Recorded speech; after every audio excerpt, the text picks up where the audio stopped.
AIDF দলকো আমি সম্পূৰ্ণৰূপে অসমৰ ৰাজনীতিৰ পৰা বিদায় দিব লাগিব। আজি বদৰুদ্দিন আজমল ডাঙৰীয়াই মোৰ বিষয়ে কৈছে যে অখিল গগৈ মোক ইমান কিয় দিগদাৰ দিছে। মই কি পাপ কৰিলো যে অখিল গগৈ মোক ইমান অশান্তি দিছে, চাৰিওফালে মোৰ বিৰুদ্ধে কথা কৈ ফুৰিছে, মোক বিশ্বাসঘাতক বুলি কৈছে। মই বদৰুদ্দিন আজমলক ব্যক্তিগতভাৱে কোনো ধৰণৰ আক্ৰমণ কৰা নাই, কিন্তু বদৰুদ্দিন আজমল ডাঙৰীয়াই যি কাম কৰিছে সেয়া সঁচাকৈ তেওঁ পাপ কৰিছে। বদৰুদ্দিন আজমল ডাঙৰীয়াই বিজেপিৰ লগত লগ লাগি তেওঁ পাপ কৰিছে। বদৰুদ্দিন আজমল ডাঙৰীয়াই হিমন্ত বিশ্ব শৰ্মাৰ লগত লগ লাগি পাপ কৰিছে।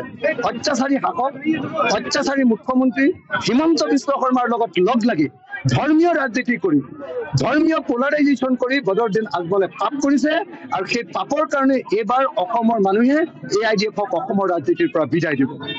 কৰিমগঞ্জত AIDF হাৰিব, কৰিমগঞ্জত আমি বিৰোধী ঐক্যমঞ্চ জিকিম, নগাঁৱত AIDF হাৰিব, নগাঁৱত আমি বিৰোধী ঐক্যমঞ্চ জিকিম, আৰু ধুবুৰীত বদৰুদ্দিন আজমল ডাঙৰীয়া নিজেই হাৰিব, আৰু ইয়াত আমাৰ ৰকিবুল হুছেইন ডাঙৰীয়া বিপুল ভোটত জয়লাভ কৰিব।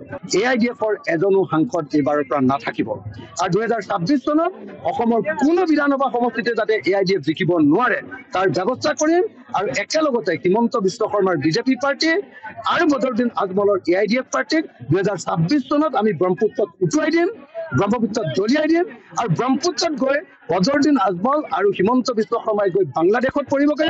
বাংলাদেশত হিন্দু মানুহৰ লগত ৰাজনীতি কৰি থাকিব হিমন্ত বিশ্ব শৰ্মাই, আৰু মুছলমান মানুহৰ লগত বাংলাদেশত ৰাজনীতি কৰি থাকিব বদৰুদ্দিন আজমলে।